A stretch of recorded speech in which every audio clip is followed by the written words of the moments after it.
Hey Ebenezer Church family, welcome to Ebenezer Mind, Body, and Soul. Can you believe it? We are at our final episode, well, part 2 of our final episode. That's right, as a part of our finale, we are giving you double the content. I have enjoyed so much just spending time with you. Even though we're not together, we're still together. So I've enjoyed spending this time with you. I hope that you've enjoyed spending this time with me. Angela Lotz and Kanisha Bell have been giving us their all these past 6 weeks. And I just want to take this time to say thank you, ladies. We, the Ebenezer Church family, appreciate you. Sister Lisa Horn, if you hadn't been giving us the tools, who knows where we'd be right now. So thank you for providing us with tools to get through such a difficult time. Now, as we know, things are starting to look a little better and the state is starting to open up. So we said that we were going to be here with each other as long as it took, and here we are at our final episode. And of course, the one thing I want to leave you with is how you can be better grounded, how you can relax, how you can stay centered. So Sister Kanisha Bell, take it away one last time.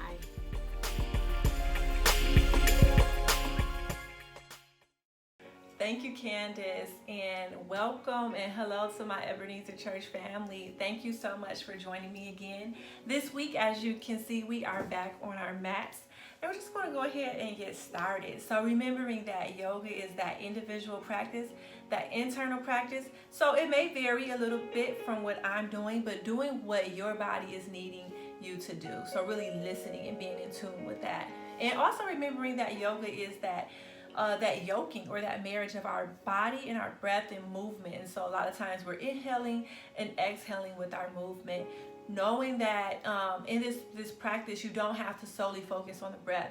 Sometimes doing that can cause a little shortness of breath or a little anxiety, so that's totally fine. You can always do sound meditation during yoga, so you're noticing the sounds around you, maybe playing some music or listening to my voice, or you can do touch meditation as well during yoga. And so just noticing the physical sensations in your body and what that feels like, so we don't have to focus on the breath.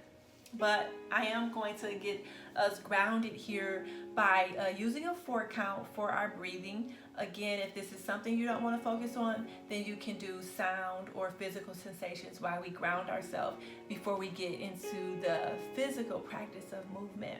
And so right now where you are, I invite you to just settle in and just begin to notice the breath.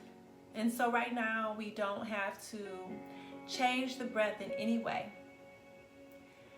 We're just simply noticing the simple nuances of breathing. So just noticing, bringing that awareness to every peak of our inhale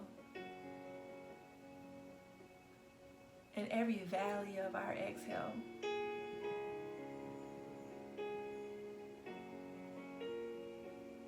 Allowing yourself to just check in mentally wherever you are and just think of any thoughts that's other than what we're presently doing, again as a cloud or a balloon, and letting it float away. Maybe setting an intention with that thought that you may want to come back to it later, but just let it go for the moment. Just really settle in right here.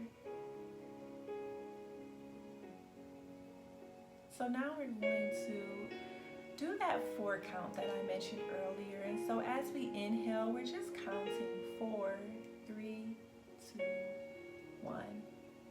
Maybe a slight pause, and as we exhale, 4, 3, 2, 1. Inhaling, 4, 3, 2, 1.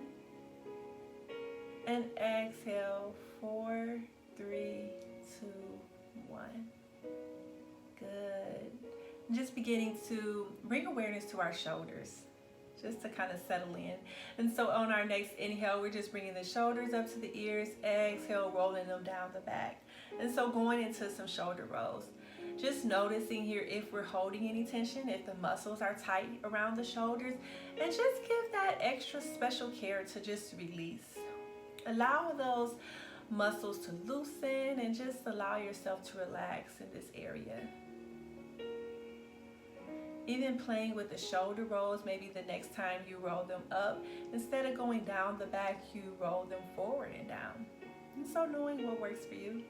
Again, you can individually rotate the shoulders. It's all good. It's all what your body needs and what your body is asking for. So pay attention to it and give it what it needs. We'll do about one more shoulder roll. And we'll come back to our neutral seated posture and just move up to the neck. Another place we can tend to hold tension, and just allow it to just kind of hang, bringing the chin to chest. And so really letting the full weight of the head just hang here. Knowing if this is uncomfortable or painful for you, you don't have to do this, but if you can, really allow the head to hang and notice that stretch you feel in the back of the neck. And when you're ready, when your next inhale, slowly bringing the head back up.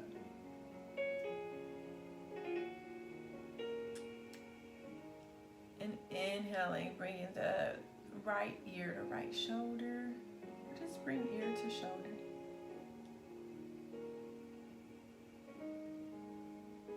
And on your next inhale, bringing your head back up.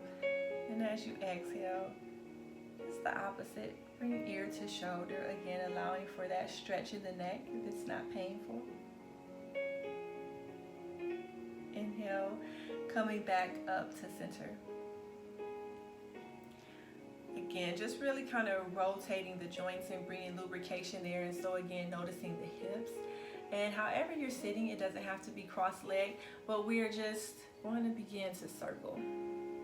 Remember, we're matching our movements with our breath. That's what yoga is, that yoking of our breath and our movement in our bodies. And so really just kind of inhaling and exhaling with the circles, and noticing that the circles can be as wide or as small as you want, maybe even reversing it.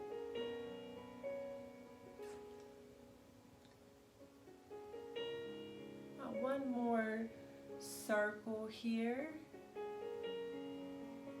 And just coming back to that neutral stance. And again, inhaling, bringing the arms above the head. We're just going to prepare for a spinal twist. I'm bringing one arm, just swimming it behind me, and that other hand is going to come to the opposite knee, and I'm opening up here.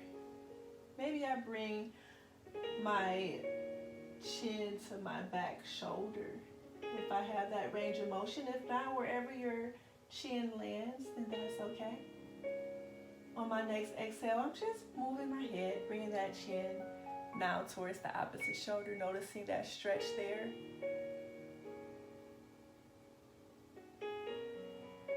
And on that next exhale, I'm just coming right here back to center. Now I'm swimming that opposite arm behind me, bringing that hand to the opposite knee, and going into another spinal twist here. Bringing that chin as much as I can to the back, but if it doesn't make it to my back shoulder, that's okay.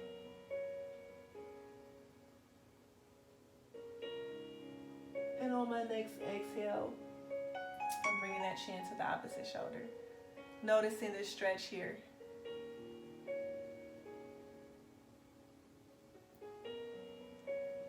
And exhale, coming back to center. Preparing for some side bends. Inhaling, bringing the arms up. Just going to grab a hold to one of our wrists, or we can interlace the fingers and bring the palms upward. So whatever is comfortable for you, but inhaling yourself nice and tall.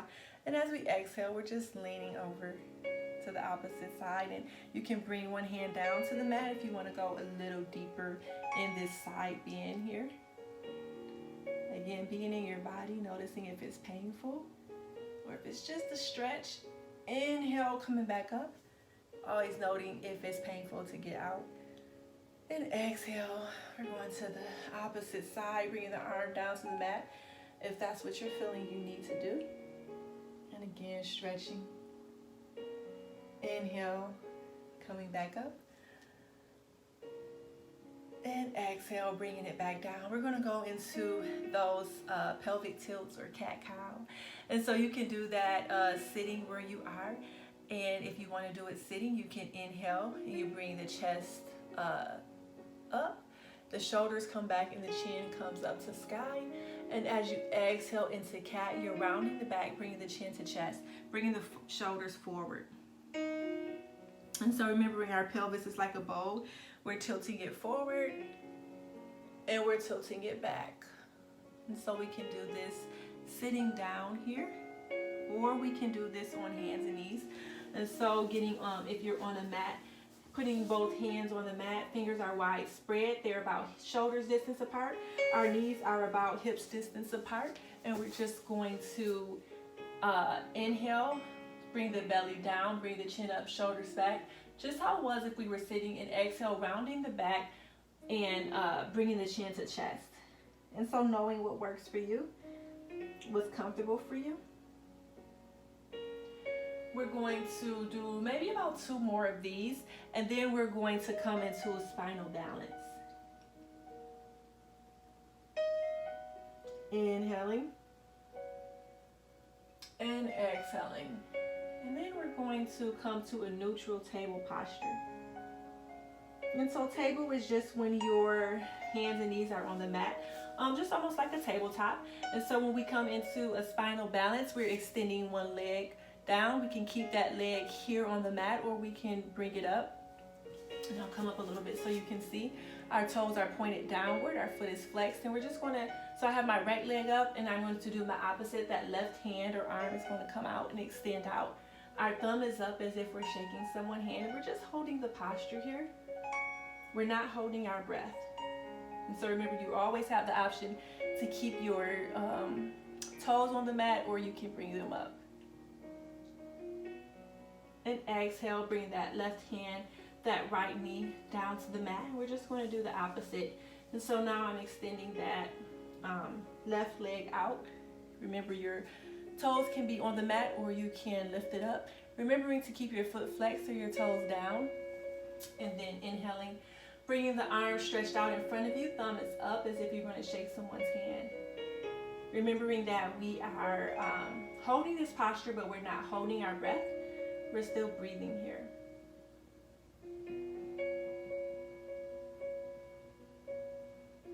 And exhale, bring that right hand and left knee back down to the mat, and we're going to come back into a seated posture here on our mats. Just preparing for a closing meditation. And so preparing for the closing end of the practice, we can lay down flat, or we can get in a comfortable position. So you can lay down flat on your back, on your bellies, on your side, whatever that looks like for you to be comfortable, or you can sit down. And so whatever it looks like for you to be comfortable, but just go ahead and just feel your body right now. Noticing any physical sensations from the movement that we just did. Allowing yourself to settle.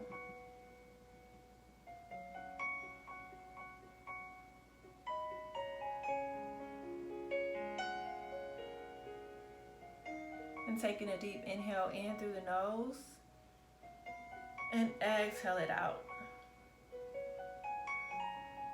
Another one in through the nose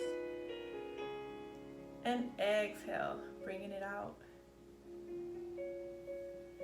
And on this inhale, if you're sitting up or even if you're laying down, we can inhale, bringing the arms above the head, bringing the palms together, and exhale, bringing the palms down the midline of the body, stopping at the heart.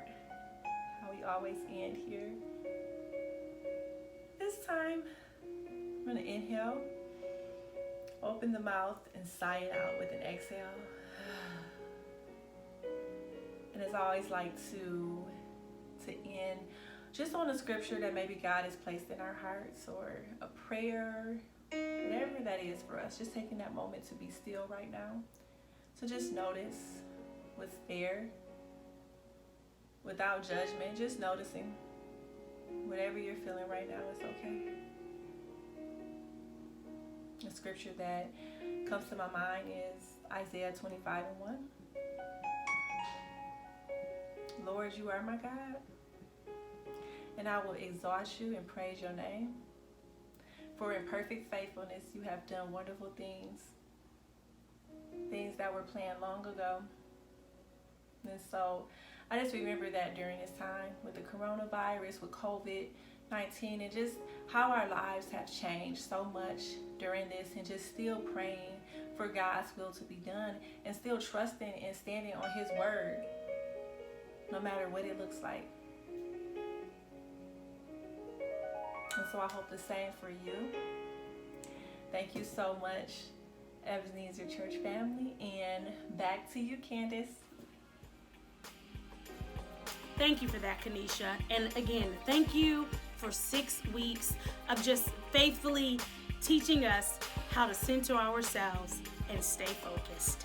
Now, you know we could not end without one more delicious, delicious, delicious meal. And yes, I purposely used the word delicious all 6 weeks because that's what every meal and every smoothie that Sister Angela Lotz taught us how to make was. So Sister Lotz, give us one last delicious meal.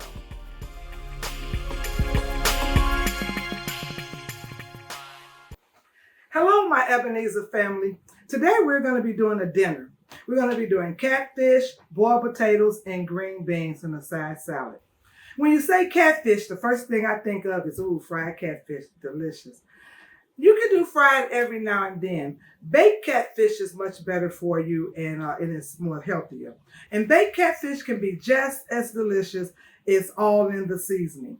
So today we're going to be doing baked catfish, boiled potatoes, and green beans. I've started my green beans. This is a good season for fruits and vegetables at its peak. So your green beans, you want to clip the ends off, add your little salt and pepper to taste. You either can boil them, or I steam mine. If you're going to put them on the conventional stove in the boiler and boil them, you want to cover your green beans with just enough water, salt and pepper to taste, and bring it to boil. Once you bring your water to boil, you want to boil them for about maybe 5 minutes, just to your tenderness preference, and or steam them. So I got mine steaming, and we're going to start with our petite potatoes. The stores are making it very convenient now that you can get your petite potatoes all in the bag, your red and your yellow together, and I like to do both. And I like to do a little thing with mine where I cut them crossways, 1/4 inch down, each one of them, before I add them to my water. One reason is it cooks a little faster, and then I add parsley. You either can do fresh parsley like I'm going to do, or you could do the parsley that comes in the actual bottle. So I'm going to add my potatoes to the water. And I usually, for rule of thumb, use 4 to 5 potatoes per person of how many I'm actually cooking for. That's to give you an estimate of how many potatoes to put in. I usually use a tablespoon of butter. I actually like to put in fresh parsley in mine. You're going to put the parsley in there. And you're going to actually bring that to boil. And it usually takes about 15 minutes. The same with your steam or your boiled green beans. And next, we're going to actually start on our mix for our catfish.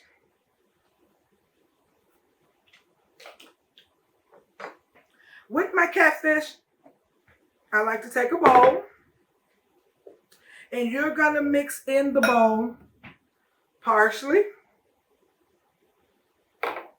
3 to 4 tablespoons, paprika, 3 to 4 tablespoons, oregano, the same, 3 to 4 tablespoons, basil, 3 to 4 tablespoons, Cajun seasoning, 3 to 4 tablespoons, and black pepper. You're going to take that in a big bowl, mix it all together. And with this baked catfish, the seasoning is in your mix. Once you get it all mixed up, You want to take it, put it over your fillet of catfish. And I like to do front and back.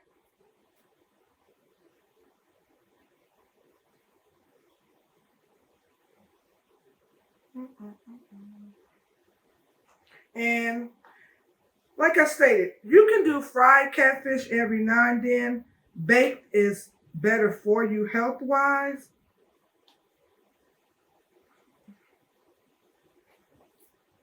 And this seasoning, it browns pretty good.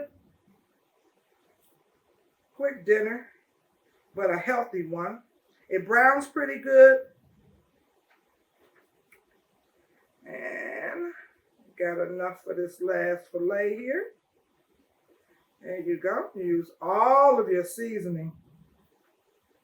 Fantastic. Next, you want to take you a dish. Now, I like to do my catfish in this. That you use whatever pan you would like. You want to spray your or oil your pan down. You want to take your fillet, lay it in the pan, just so.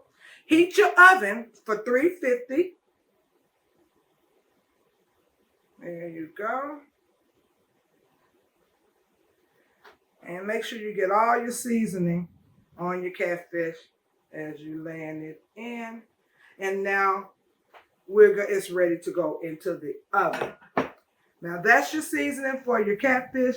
But before you put it in the oven, I'm going to move this to the sink. Rinse my hands. Before you actually put it in the oven, before you actually put your catfish in the oven, you want to do one last thing to it. And that is, you're going to have a mixture of 2 tablespoons of melted butter, some garlic, and juice of a whole lemon. And you're going to mix that all up in a dish. Mix it up very well. And that's garlic, butter, and garlic like you don't want to mix up really good, and a whole lemon. And you want to drizzle it over your catfish before you put it in the oven. Drizzle it all over your catfish before you put it in the oven. You want to cook your catfish for 15 to 20 minutes or till it starts flaking. So now we're going to make our plate. The catfish looks delicious. As I was stating, baked catfish is much more healthier for you than fried. Add that to your plate. The green beans, you're going to have them as tender or firm as you would like. Rule of thumb, sometimes the firmer, they say you keep in more of the nutrition. Green beans. And your boiled potatoes. Rule of thumb for me, I usually do 4 to 5 per person. So that's how you do your, and voila, with a side salad. Okay, now that's our dinner. Baked catfish, boiled potatoes, and green beans, and a side salad. Healthy, light, and delicious. Back to you, Candace.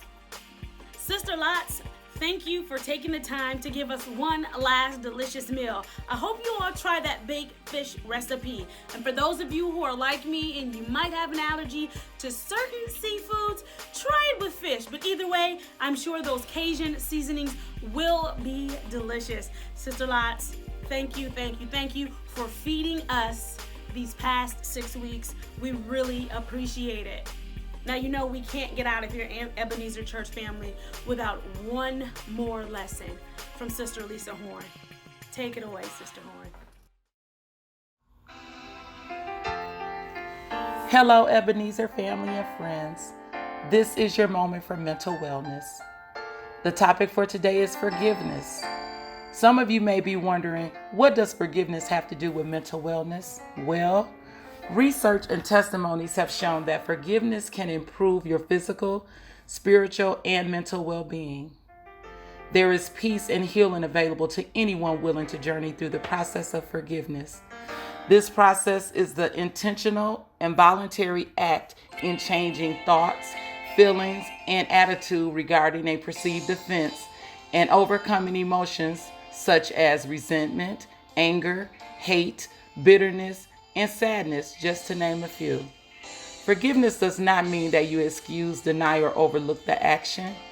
It doesn't mean that you just move on with no accountability. It doesn't mean that you forget or pretend it did not occur. And it does not justify or dismiss the need for justice. Here are a few things to consider. Hardening your heart can lead to health conditions that you may not have to experience. Emotional pain associated with unforgiveness can lead to other self-defeating behaviors. And to be forgiven, you must forgive. Forgiveness is for the benefit of yourself, your physical, spiritual, and mental well-being. Consider these steps. Accept that forgiveness is possible. Make forgiveness a personal choice. Make a list of people that you may need to ask for forgiveness. Through prayer and meditation, release emotions that are associated with the offense. Ask for help to process and overcome the impact of the offense, to consider the other steps.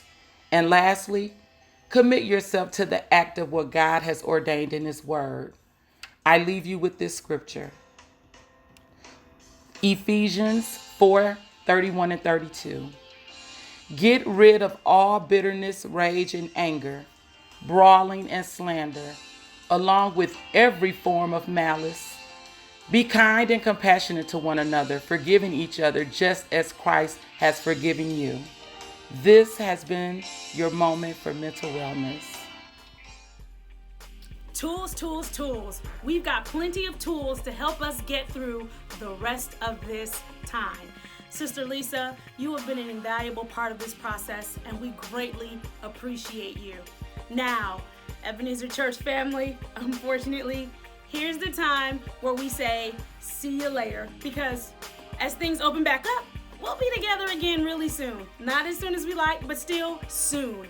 Hopefully, these past 6 weeks, a lot has changed. Hopefully, we've learned how to stay more grounded, more centered, more focused, more relaxed. We've learned how to control our breathing. Hopefully, we've learned some great recipes. I know a lot has changed for me. Everything from learning to stay centered, as I've told you to do, to learning how to make delicious smoothies. Even my hair is different now. So I just want to tell you all, thank you for this time. Thank you for allowing me to be your host for Ebenezer Mind, Body, and Soul. I have been Candace, as you all know, and I have really enjoyed this time with you. So for the last time, for right now, pray for me as I pray for you, and we'll pray for the world. See, I'm so excited. We'll pray for the world, and we'll watch God change things. I will see you outside really soon, Ebenezer Church family. Until then, be blessed.